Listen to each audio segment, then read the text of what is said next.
প্রিয় দর্শক, সাজ্জাদ কাদিরের প্রীতি নিন, শুভেচ্ছা নিন। আজকে আমি একা কথা বলবো না, দ্বৈতভাবে কথা বলবো। আজকে আমাদের এই লাইভে যুক্ত হয়েছেন দায়িত্ব পাবার ১ মাসও হলো না, এর মধ্যেই ৮ জন প্রতিমন্ত্রীর মন্ত্রণালয়ের পুনর্বণ্টন। এটার কারণ কি? এছাড়া হঠাৎ করেই শুরু হয়েছে ডক্টর ইউনূসের আমলের উপদেষ্টাদের বিরুদ্ধে দুর্নীতির তদন্ত, তাদের ব্যাংক স্টেটমেন্টগুলো চাওয়া হয়েছে।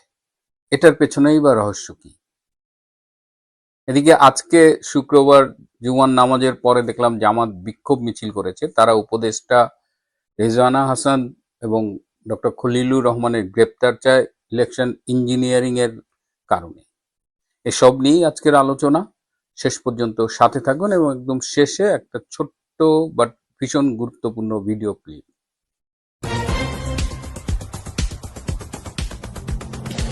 আসসালামু আলাইকুম এবং আদাব। নতুন মন্ত্রিপরিষদ ঘোষণা করেছেন জনাব তারেক রহমান এবং তাতে ৮ জনকে প্রতিমন্ত্রীর দায়িত্ব দেওয়া ছিল এবং এই ৮ জন প্রতিমন্ত্রী সবাই একাধিক মন্ত্রণালয়ের দায়িত্ব ছিলেন। কিন্তু ১ মাসও পার হলো না, কেন তাদের এই মন্ত্রণালয়ে কাটছাঁট হলো? কেন পাখি উড়বার আগেই ডানা ছেঁটে দেওয়া হলো? প্রথমেই বলি, অর্থ ও পরিকল্পনা মন্ত্রণালয়ের প্রতিমন্ত্রীর দায়িত্ব পেয়েছিলেন জোনায়েদ সাকি। জোনায়েদ সাকিকে আপনারা সবাই চেনেন, খুব সুন্দর করে কথা বলেন, চমৎকার বক্তৃতা করেন, টক শোতে দেখেছেন। নীতি নৈতিকতা, মানে তাকে আপাদমস্তক নীতি এবং নৈতিকতা তাকে ঘিরে থাকে। অসাধারণ বাগ্মিতা এবং কথাও সেরকম বলেন। এবং তার দিকে তাকিয়ে আমিও মাঝে মধ্যে ভাবি যে মানুষ এত সৎ হয় কি করে, একদম সাচ্চা বিপ্লবী যাকে বলে। এই সাচ্চা বিপ্লবী জোনায়েদ সাকি গত 18 মাস ডক্টর ইউনূসের যে অবৈধ শাসন আমল, সেই শাসন আমলে সচিবালয়ে আতঙ্কের নাম ছিল। তিনি 18 মাসে এত এত এত তদবির করেছেন, অন্যায্য তদবির, টাকার বিনিময়ে তদবির, এবং এত অবৈধ উপায়ে অর্থ উপার্জন করেছেন যে সচিবালয়ে জোনায়েদ সাকিকে দেখলেই লোকজন আতঙ্কিত বোধ করত। আমরা যাদের মাথায় তুলে রেখেছি নীতি নৈতিকতার একদম, মানে বলা যায় যে এর মতো মানুষ হয় না, সেই মানুষগুলোর গত 18 মাসে যে রূপটা আমরা দেখলাম, যে স্বরূপটা উন্মোচিত হলো, সেটা আসলে জাতি হিসেবে আমাদের জন্য ভীষণ দুর্ভাগ্যের।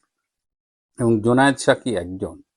এই জোনায়েদ সাকি অর্থ পরিকল্পনা মন্ত্রণালয়ের দায়িত্ব পেয়ে তিনি প্রথমেই কি করেছেন, তার একজন পরিচিত আছেন যিনি বাংলাদেশ ব্যাংকের ডেপুটি গভর্নর ছিল, তাকে সরিয়ে দেওয়া হয়েছে, তাকে আবার পুনর্বাসন করার জন্য তিনি ক্ষমতার প্রয়োগ করার চেষ্টা করেছেন। তিনি প্রত্যেকটা বেসরকারি ব্যাংকে ফোন করে এমডিদের সাথে কথা বলেছেন।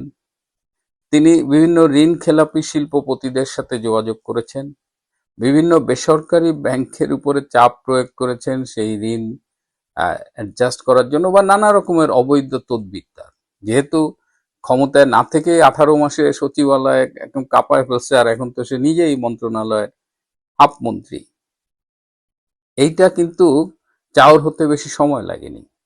সুতরাং তাকে ডানা ছেটে এখন পরিকল্পনা মন্ত্রণালয়ের প্রতিমন্ত্রী করা হয়েছে। তিনি নির্বাচন করেছিলেন বিএনপি জোটের সাথী হিসেবে এবং সেই হিসেবে ব্রাহ্মণবাড়িয়ার একটা আসন থেকে জয়লাভ করেছিলেন। এইসব লোক স্বতন্ত্র নির্বাচন বা নিজের দল থেকে নির্বাচন করলে 500-1000-এর বেশি ভোট পায় না। তো বিএনপি তাকে সংসদে এনেছে, কিন্তু 1 মাসও তাকে যে দায়িত্ব দিয়েছিল পুরোটাই রাখতে পারেনি। আরেকজন হলো ববি হাজ্জাজ। তার চালনে বলনে পুরো স্টাইলিশ বয়। সে ববি হাজ্জাজকে দিয়েছিলেন শিক্ষা, প্রাথমিক ও গণশিক্ষা মন্ত্রণালয়, দুটোর প্রতিমন্ত্রী। তিনি দায়িত্ব নিয়েই বললেন বাংলাদেশের শিক্ষা তিনি এমন জায়গায় নিয়ে যাবেন যে পৃথিবীর লোকজন যায় বাংলাদেশে পড়তে যাবে। মানে বাংলাদেশে কি এই লোকগুলো বসবাস করে? আমার তো ধারণা ছিল পৃথিবী সম্পর্কে এদের অনেক জ্ঞান আছে, এরা স্মার্ট লুকিং বয়স। এবং সে বেশ উদ্ভট কথাবার্তা হয়েছে, তাকে ছেটে দেওয়া হয়েছে ডানা, তাকে এখন শুধুমাত্র প্রাথমিক এবং গণশিক্ষা মন্ত্রণালয়ের দায়িত্বে রাখা হয়েছে। বিকাশ নুরু, ডাকসুর এক্স ভিপি নুরু, তিনি পেয়েছিলেন শ্রম কর্মসংস্থান এবং প্রবাসী মন্ত্রণালয়। তিনিও ফোন করে দাপট দেখানো, ক্ষমতার অবৈধ প্রভাব এগুলো শুরু করে দিয়েছিলেন, তারও দানা কাটা হয়েছে। এরকম 8 জন প্রতিমন্ত্রীর বিরুদ্ধে বিভিন্ন অভিযোগ উত্থাপনের কারণে তাদের দানাটা ছেটে দিয়েছেন তারেক রহমান। তারেক রহমান বলেছেন বিগত সরকারের মতো তিনি এই ভুলটা করবেন না। তিনি 6 মাস পরে মন্ত্রীদের পারফরমেন্স রিভিউ করবেন এবং যারা যারা পারফর্ম করতে পারবেন না তাদের তিনি সরিয়ে দেবেন। তিনি বলেছেন যে আগের সরকার বিভিন্ন জায়গা থেকে মন্ত্রী বানাতেন এবং সেই মন্ত্রীর পারফরমেন্স যাই হোক তাকে সাধারণত টার্ম শেষ করতে দেওয়া হতো। 2-1 জনের ক্ষেত্রে ব্যতিক্রম হয়েছে, কিন্তু তারেক রহমান সেটা করবে না। আওয়ামী লীগের একটা যুক্তি ছিল, তারা বিভিন্ন আসন থেকে নির্বাচিত এমপিদের মন্ত্রী বানাতেন, এর মাধ্যমে তারা পেরিফেরিতে নেতাদের ক্ষমতায়ন করতেন, কিন্তু পারফরমেন্স অনেকেই ঠিকমতো পারফর্ম করতে পারেনি। অনেকেই দুঃখ করে বলেছেন যে আওয়ামী লীগ এ টিম নিয়ে না, আওয়ামী লীগ শেখ হাসিনার সি টিম নিয়ে খেলতে ভালোবাসেন, এটা অনেকে বলেছেন। তো যাই হোক, প্রতিমন্ত্রীরা সেই পাখিদের মতো উড়িবার আগেই যার দানা ছেটে দেওয়া হলো। আর একটা নতুন ঘটনা আমরা দেখছি, আসিফ মাহমুদ ভুঁইয়াকে দিয়ে শুরু হয়েছিল যে উপদেষ্টাদের ব্যাংক হিসাব তলব করা হচ্ছে। এই ইনুস চলে যাওয়ার পরেই কিন্তু উপদেষ্টাদের বিরুদ্ধে, ইনক্লুডিং ডক্টর ইনুস, অসংখ্য অভিযোগ, শত শত অভিযোগ দুদকে জমা পড়েছে। অনেকে বেনামে, অনেকে স্বনামে, অনেকে প্রমাণ সহ অভিযোগ জমা দিয়েছে। তো এখন প্রথমে আসিফ মাহমুদ ভুঁইয়ার ব্যাংক স্টেটমেন্ট তলব করা হয়েছে, তারপরে আরো কয়েকজন, রিজওয়ানা হাসান আরো কয়েকজন উপদেষ্টা এবং একজন ব্যক্তিগত সহকারীরও দেখলাম যে ব্যাংক হিসাব তলব করা হয়েছে। বাংলাদেশ ফিনান্সিয়াল ইন্টেলিজেন্স ইউনিট থেকে এই ব্যাংক হিসাব তলব করা হয়েছে এবং এর প্রেক্ষিতে আসিফ মাহমুদ ভুঁইয়া একটা ব্যাংক স্টেটমেন্ট সে পাবলিকলি শো করেছে এবং সেখানে ইন্টারেস্টিং হলো তার বউয়ের অ্যাকাউন্টে আছে 512 টাকা এবং সেখান থেকে মাত্র 2 টাকা তিনি তুলেছেন এবং অ্যাকাউন্টটি তিনি খুলেছেন 1 মে, সাধারণত সরকারি ছুটির দিন, এবং ওই দিন কোনো ব্যাংক খোলা থাকে না। আমি জানি না বিশেষ কোনো অ্যারেঞ্জমেন্ট আছে কিনা। এরপরে অন্যান্য উপদেষ্টারাও ব্যাংক স্টেটমেন্ট জমা দেবেন এবং জমা দিয়ে তারা দাবি করছেন যে দে আর ভেরি ক্লিন। কিন্তু আসিফ মাহমুদ ভুঁইয়ার কথাই যদি ধরি, তার ওয়েস্টিনে খাওয়া, তার এক একটা নাইকি জুতা যেগুলোর দাম 1 লাখ 1.5 লাখ টাকা বা আরো বেশি, তার চলন বলন, এগুলোর সাথে তার যে ব্যাংক স্টেটমেন্ট এটা মেলে না। তার এপিএস এর বিরুদ্ধে দুর্নীতি, তার এলাকায় তার যে অ্যালটমেন্ট সেখান থেকে দুর্নীতি এবং তার বিরুদ্ধে দুর্নীতির যে অভিযোগ, সেটা কি ব্যাংক স্টেটমেন্ট দিয়ে আসলে প্রমাণ হবার মতো? আজকাল দেখা যাচ্ছে যে তারা ক্রিপ্টোকারেন্সিতে টাকা রাখতেছে। এই যে বৃহত্তর সিলেটের এক সমন্বয়ক দেখলাম মেহাদি, তারও এই 40 লাখ টাকা নাকি ক্রিপ্টোকারেন্সিতে পাওয়া গেছে ইন্ডিয়ায়, যে তাও। সো এইসব ব্যাংক স্টেটমেন্ট দুর্নীতি যদি ধরতেই চান, তাহলে এই যে Rizwana, Asif Bhuiyan, bank statement it's okay, that's part of the investigation, but এদের গ্রেপ্তার করা দরকার। গ্রেপ্তার করে এক্সটেন্সিভ তদন্ত করা উচিত। এদের যে ডিজিটাল ডিভাইস আছে, মোবাইল ফোন, ল্যাপটপ, এগুলো সবগুলোর ফরেন্সিক এক্সামিনেশন করা উচিত এবং এদের জিজ্ঞাসাবাদ করলে এদের বিরুদ্ধে অভিযোগ তো এই দুর্নীতির টাকা এরা বিদেশে পাচার করেছে, সেই জায়গাটা জিজ্ঞাসাবাদের মাধ্যমে বের করতে হবে। সেইটা যদি না করা হয়, এই ব্যাংক স্টেটমেন্ট তলব করে যদি দুদক তাদের মানে ক্লিন সার্টিফিকেট দিয়ে দেয় যে না এরা কোনো দুর্নীতি করেনি, সেই আশঙ্কা কিন্তু থেকে যায়। সো এই যে ব্যাংক স্টেটমেন্ট চাওয়া হচ্ছে বা এই নাম কাগজে তদন্ত করা হচ্ছে, এটা কি আসলে তারা দুর্নীতি করেছে সেটা খুঁজে বের করবার জন্য, নাকি তাদের একটা ক্লিন সার্টিফিকেট ধরায় দেওয়ার জন্য, যাতে বলতে পারে তারা বুক ফুলিয়ে যে তারা কোনো দুর্নীতি করেনি? Already doctor Asif Nazrul Facebook status দিয়ে বলেছে তিনি 1 পয়সাও নাকি দুর্নীতি করেননি। এরকম ডাহা মিথ্যা কথা একজন বিশ্ববিদ্যালয়ের প্রফেসর তিনি কথা বলতেন না, দ্যাটস ফাইন। এত বড় গলা, চোরের মার বড় গলার মতো অবস্থা হয়েছে তার এই যে সাব রেজিস্ট্রারদের পোস্টিং, বদলি, এসব নিয়ে তিনি যে পরিমাণ টাকা ঘুষ খেয়েছেন, রিমান্ড, মামলা, জামিন, এই যে কত কত, তার বিরুদ্ধে তো 1000 কোটি টাকা পাচারের অভিযোগ। সো এইগুলো আসলে যদি সরকার আসলেই এই দুর্নীতি উদ্ঘাটন করতে চায়, there are ways and that should be strictly followed. না হলে এই লোক হাসাবেন না, আর তাদের এই ক্লিন সার্টিফিকেট দেবেন না।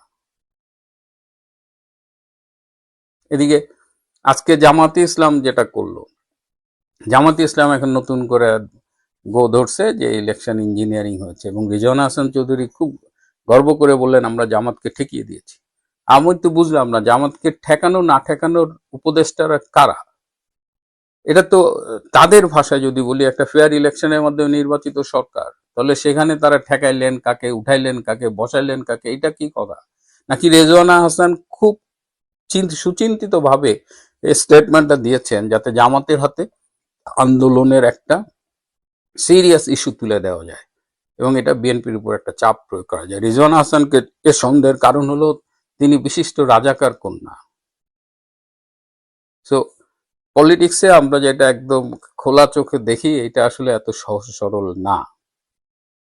এবার পবিত্র রমজান মাস চলছে, আপনারা জাকাত ফিতরার টাকা দান করবেন।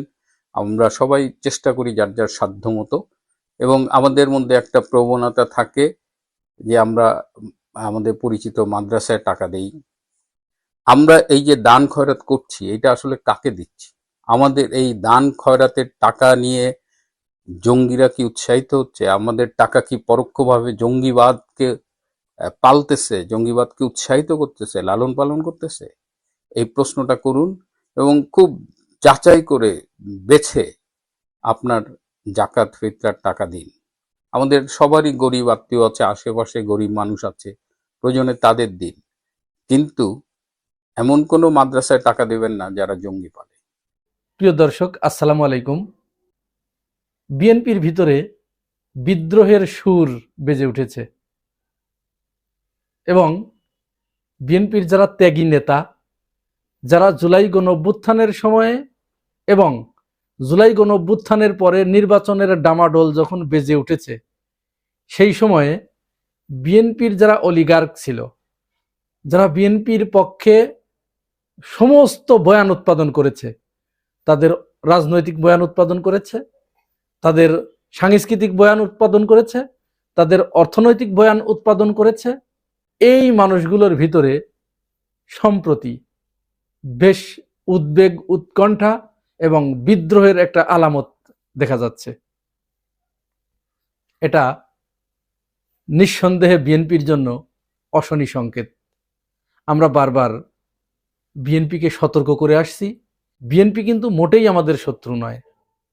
আমরা জুলাই গণঅভ্যুত্থানের পরে এবং বিগত 17 বছর যখন বিএনপি এবং জামাত শেখ হাসিনার স্বৈরা শাসনের জাতাকলে পিষ্ট হয়েছে এবং অবর্ণনীয় দুঃখ কষ্ট ভোগ করেছে, তারা যে জুলুমের শিকার হয়েছে, এই জুলুমের কারণে বিএনপি এবং জামাত উভয়ের প্রতি আমাদের একটা সফট কর্নার তৈরি হয়েছিল। কিন্তু সেই বিএনপি নির্বাচনের পরে জয়লাভ করে বিপুল সংখ্যাগরিষ্ঠতা লাভ করার পরে তারা মনে হচ্ছে শেখ হাসিনা তো আর কি রকম গতিতে স্বৈরাচারের পথে হেঁটেছিল, তার থেকেও মনে হচ্ছে বেশ কয়েক গুণ গতি সম্পূর্ণ হয়ে এবং দুর্বার গতিতে তারা একনায়কতন্ত্রের দিকে, স্বৈরাতন্ত্রের দিকে তারা এগিয়ে যাচ্ছে। আর এটি আজ করতে পারেন যারা রাষ্ট্রবিজ্ঞানী, যারা রাষ্ট্র বিশ্লেষক, যারা রাজনীতি বিশ্লেষক, তারা বুঝতে পারেন। বিএনপি শহীদ প্রেসিডেন্ট জিয়াউর রহমান এবং দেশমাতা বেগম খালেদা জিয়ার আদর্শে এখন আর বিশ্বাস করে না, তারা সেই চিন্তা চেতনা লালন করে না। এই বিএনপির ভিতরে ছাত্রলীগ, যুবলীগ, আওয়ামী লীগ, স্বেচ্ছাসেবক লীগ, পতিত স্বৈরাচারের সকল সেগমেন্ট বিএনপির ভিতরে এসে ভর করেছে। তারই ধারাবাহিকতায় বিএনপি ক্ষমতায় আসার মাত্র 15 দিন হলো ক্ষমতায় আসছে। আজ আমি যখন এই ভিডিও করছি, তারা মন্ত্রী পরিষদ গঠন করেছে, সরকার গঠন করেছে। এই সরকার গঠন হবার পরে অন্তত 50টি লাশ তারা উপহার দিয়েছে। 50টি, আমি দিয়ে দিচ্ছি রেকর্ড। আর ধর্ষণের কথা তো বলবোই না। কখনো দাদির কাছ থেকে নাতিকে কেড়ে নিয়ে ধর্ষণ করা হয়েছে, বাবার কাছ থেকে মেয়েকে কেড়ে নিয়ে ধর্ষণ করা হয়েছে। এরকম অহরহ ঘটনা আমাদের চোখের সামনে ভাসছে। আর চাঁদাবাজি, ছিনতাই, দুর্নীতি, লুটপাট, এগুলোর কথা তো বলবোই না। এই যখন অবস্থা, তখন আমাদের স্বরাষ্ট্রমন্ত্রী সালাউদ্দিন আহমেদের কাছে সাংবাদিকেরা চাঁদাবাজি সম্পর্কে প্রশ্ন করেছিল। চাঁদাবাজি সম্পর্কে প্রশ্ন করার সাথে সাথে মাননীয় স্বরাষ্ট্রমন্ত্রীর অবস্থাটা দেখুন। বিএনপির নামে অন্য জায়গায় চাঁদাবাজি হচ্ছে, আপনাদের দলের নামে হচ্ছে, বিশেষ করে সেই জায়গায় পুলিশ তাদেরকে চিহ্নিত করে আইনের আওতায় নিয়ে আসেন, আইন শৃঙ্খলা বাহিনীর হাতে তাদেরকে সুপর্দ করেন, কিন্তু কোনো অভিযোগ ঢালাও ভাবে করলে তো তার জবাব দেওয়া যায় না। তিনি কোনো প্রশ্নের উত্তর না দিয়েই দাঁড়িয়ে গেলেন, উঠে পড়লেন যে আপনারা যদি উদ্দেশ্য প্রণোদিতভাবে কমপ্লেইনের সুরে যদি প্রশ্ন করেন তাহলে এই প্রশ্নের কোনো জবাব আমরা দিতে পারি না। তিনি বলছেন যারা চাঁদাবাজি করছে তাদেরকে ধরে আইনের আশ্রয় দিয়ে দেন। আইনের আশ্রয় কে দেবে? এই দায়িত্ব কি অন্য কারো? সাংবাদিকদের কাজ তো আপনাকে নোটিশ করা, তারা আপনাকে নোটিশ করছে, তো এটার ব্যবস্থা না আপনি নিবেন, পদক্ষেপ আপনি নিবেন। আপনি না হোম মিনিস্টার, আপনার উপরেই তো এই দায়িত্ব বর্তায়। আপনি কি অস্বীকার করতে চাচ্ছেন যে দেশে চাঁদাবাজি হচ্ছে না?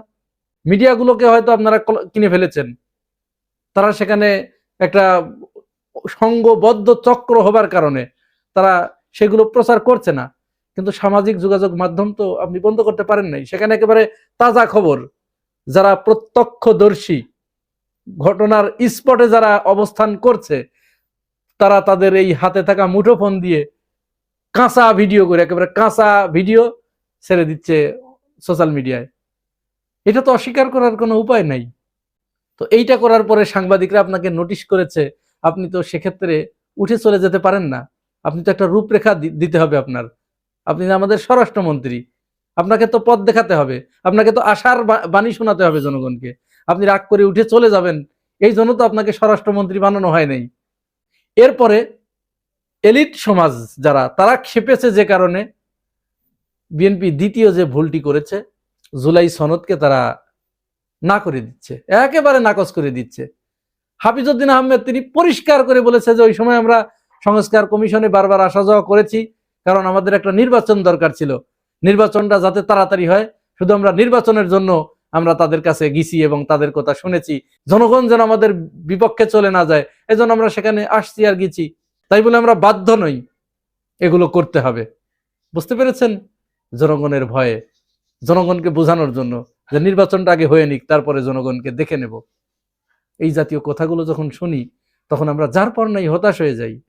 জুলাই সনদকে, গণভোটকে আপনারা ওইখানে স্বাক্ষর করেছেন, রীতিমতো সেখানে আসা যাওয়া করেছেন, সেইটাকে এখন আদালতের কাছে নিয়ে গেছেন। শেখ হাসিনার মতো আদালতের ঘাড়ে বন্দুক রেখে এখন জুলাই সনদকে নাকচ করে দেওয়ার প্রচেষ্টা চালানো হচ্ছে। অথচ দেখুন তো কি বলছে এই সংস্কার কমিশনের যারা দায়িত্বে ছিল, তারা কি বলছে শুনুন তো একটু। লিখিত অঙ্গীকার করেছে যে এই জুলাই সনদে যা কিছু আছে তারা পরিপূর্ণভাবে বাস্তবায়ন করবে, পরিপূর্ণভাবে বাস্তবায়ন করে, সুস্পষ্ট অঙ্গীকার। এবং শুধু তাই নয়, তারা এই জুলাই সনদটাকে তারা সংবিধানের অংশ করবে, সংবিধানে এটা তফসিল হিসেবে অন্তর্ভুক্ত হবে কিংবা অন্য কোনোভাবে অন্তর্ভুক্ত হবে। আর তৃতীয়ত তারা কোনো আদালতে এটা নিয়ে প্রশ্ন তুলবে না, যদিও অন্যান্য নাগরিকরা তুলতে পারে। সুতরাং বিএনপি তো বাধ্য জুলাই সনদ বাস্তবায়ন করতে, তারা তো প্রতিশ্রুতি দিয়েছে। আমরা শুধু জামাত ইসলামকেই মুনাফেক বলতে শুনি। তাহলে এটা কি খুব ইমানদারির লক্ষণ? আপনি জনগণের সাথে আগে যে প্রতিশ্রুতি দিয়েছেন, স্বাক্ষর করেছেন, সেটা বেমালুম ভুলে যাচ্ছেন, এটা কি ইমানদারের লক্ষণ? এরপরে কি করা হলো? যারা দুর্নীতির বিরুদ্ধে যে সমস্ত আমলারা কঠিন বিদ্রোহ, সৎ অকুতভয়, এই সমস্ত মানুষদেরকে সাথে সাথে একেবারে 15 দিনের ভিতরে তাদেরকে পদ থেকে সরিয়ে দেওয়া হলো। নাম্বার 1-এ দেওয়া হলো কাকে? দুর্নীতি দমন কমিশনের যিনি চেয়ারম্যান ছিলেন আব্দুল মোমেন, তাকে সরিয়ে দেওয়া হলো এবং তিনি সহ তার কমিশনকেই সরিয়ে দেওয়া হলো। কারণ এই দুর্নীতি দমন কমিশনের চেয়ারম্যান, আমরা যতটুকু জানতে পেরেছি, তিনি প্রচন্ড অনেস্ট ছিলেন এবং তিনি নির্বাচনের আগে একটি ঘোষণা দিয়েছিলেন যে যারা চাঁদাবাজ, যারা দুর্নীতিবাজ, তাদেরকে আপনারা ভোট দিবেন না। এতেই তার কপাল পুড়েছে। এই যে কাজটি করলেন, এই কাজটি করার কারণেই কিন্তু জিয়া হাসান, যিনি বিএনপির পক্ষ হয়ে পিনাকি এবং ইলিয়াসকে ধুয়ে দিয়েছে, সমালোচনা করেছে, বিএনপির পক্ষে বয়ান উৎপাদন করেছে, সেই জিয়া হাসান দেখুন তিনি কি বলেছেন। তিনি বলছেন আওয়ামী লীগ 5 বছর ধরে যে প্রতিষ্ঠানগুলোকে গণতন্ত্রহীন এবং দলীয়করণ করেছিল, বিএনপি মাত্র 15 দিনেই সেই জায়গায় পৌঁছে গেছে। জিয়া হাসান বলেছে। ছাত্র দলের এক নেতা তিনি বলেছেন, জুলাই গণ অভ্যুত্থান নিয়ে বলেছেন, জুলাই সনদ নিয়ে বলেছেন যে এইটা আমাদেরকে চরম খেসারত দিতে হবে এর জন্য। ছাত্রদলের ঢাকা বিশ্ববিদ্যালয়ের যিনি জিএস প্রার্থী ছিলেন হামিম, তিনিও সত্য কথা বলার অপরাধে, সঠিক কথা বলার অপরাধে, ন্যায় ভিত্তিক কথা বলার অপরাধে তাকে বহিষ্কার করা হয়েছে, শোকজ করা হয়েছে। শুধু তাই নয়, কুষ্টিয়ার ডিসি ইকবাল হোসেন, তিনি কুষ্টিয়া অঞ্চলে মাত্র 3.5 মাস ছিলেন। এই 3.5 মাসের ভিতরে যারা চাঁদাবাজ, যারা বালুখোর, যারা টেন্ডারবাজ, যারা হাট ঘাট মাঠ দখল করে যারা খায়, যাদের একমাত্র ইনকাম সোর্স এটা, যারা মাদক কারবারি, চোরা কারবারি, এদের ঘুম তিনি হারাম করে দিয়েছিলেন। খুব তাড়াতাড়ি নির্বাচনের পরে সেই সমস্ত অসাধু লোকদের, সেই চাঁদাবাজদের, সেই মাদক কারবারিদের কথা শুনে তাকে সেখান থেকে প্রত্যাহার করা হয়েছে। শুধু তাই নয়, শেষ হবে না বলতে গেলে, এই গুলশান জোনের ডিসি আপনারা জানেন, আমি ভিডিওটি জুড়ে দিচ্ছি দেখুন, তিনি একটি গাড়ির কাগজ চেক করতে গিয়েছিলেন। গাড়ির কাগজ চেক করা পুলিশের অপরাধ। অপর প্রান্ত থেকে যিনি গাড়ির মালিক, তিনি পুলিশকে সন্তুষ্ট করতে পারছিলেন না, তার কথার ভিতরে সন্দেহের উদ্রেক হচ্ছিল। তখন তিনি যখন গাড়িটাকে থানায় নিয়ে যাওয়ার জন্য নির্দেশ দিলেন, এরপরে ওই গাড়ির মালিক বিদেশে সৌদি আরবের কোনো এক মহা ক্ষমতাধর, আমেরিকার প্রেসিডেন্টের চাইতেও ক্ষমতাধর এক ব্যক্তিকে ধরিয়ে দিলেন। তিনি ওখান থেকে বললেন, আমি কে, আপনি কার সাথে কথা বলছেন, আপনি চেনেন, আপনার নাম কি, কততম ব্যাজ, ইত্যাদি ইত্যাদি। অধ্যত্বের কি সীমা রে ভাই। নাম কি আপনার? আপনি কত নাম্বার ব্যাচের পুলিশ বলেন? আমার ব্যাচ জেনে আপনি কি করবেন? আপনার ব্যাচ জেনে আমি কি করব? আপনি দেখবেন আমি কি করব? করেন ভাই, বলেন প্লিজ। আমার ব্যাচ হচ্ছে আপনার ব্যাচ কত বলেন? 28তম ভাই, 28তম। আপনার নাম কি, ফুল নেম বলেন আপনি। আমি আপনাকে নাম বলতে কি বাধ্য? হ্যাঁ আপনি বাধ্য। আপনি আমাকে নাম্বার দিয়ে জিজ্ঞেস করতে বাধ্য করেন কেন আপনি? কারণ যে এই ডকুমেন্টটা মধ্যস্থতা করেছে, আপনার মাধ্যমে মধ্যস্থতা করেছে, ওখানে আপনার নাম ছিল। মধ্যস্থতা করতে কি হইছে? আপনি কার সাথে কথা বলেন আপনি জানেন? কত বড় ক্ষমতা! এবং তিনি তার হেডম দেখিয়ে দিলেন। 2 দিনের মাথায় গুলশান জোনের ওই ডিসিকে সরিয়ে দেওয়া হয়েছে তাকে। এই যে দেখুন, এইভাবে চলছে দেশ। এই যখন অবস্থা, তখন যারা বিএনপির ভিতরে একেবারেই যারা ইনোসেন্ট, যারা অত্যন্ত ত্যাগী, যারা সৎ, প্রকৃত পক্ষে সৎ, যারা জ্ঞানী, মেধাবী, বুদ্ধিজীবী, বুদ্ধিমান, এরা এই বিএনপির প্রতি চরম বিতৃষ্ণ হয়ে গেছে, বিএনপির প্রতি চরম বিরক্ত হয়ে গেছে। তারা বিরক্ত হয়ে তারা মুখ খুলতে শুরু করেছে। এইভাবে যদি একের পর এক দলের ভিতর থেকে যারা ত্যাগী নেতা, যারা সৎ এবং মেধাবী, তারা যদি এইভাবে মুখ খুলতে শুরু করে, তাহলে কোথায় গিয়ে দাঁড়াবে একবার চিন্তা করতে পেরেছেন? আশা করি বিএনপি এটি চিন্তা করে দেখবে।